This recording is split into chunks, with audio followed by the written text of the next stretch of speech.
Hello everyone, finally the wait ends here and myself Praveen sir welcome you all on your beautiful channel Physics Junction. Students, since due to some policies of the organization I am currently working with, the uploading of further lectures couldn't get possible.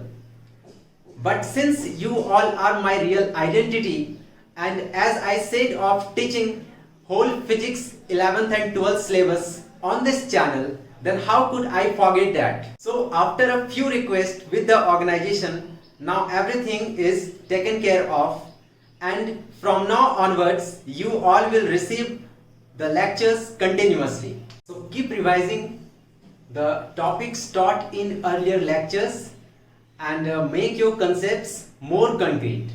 This hard work will definitely pay you off, as I say always. Okay? Our next lecture will be on numericals based on field of view. In the last lecture, we had discussed about the concept related to field of view and its application for point objects.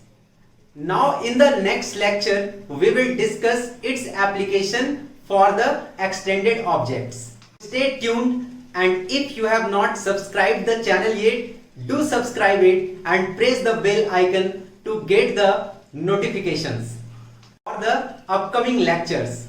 Thank you so much.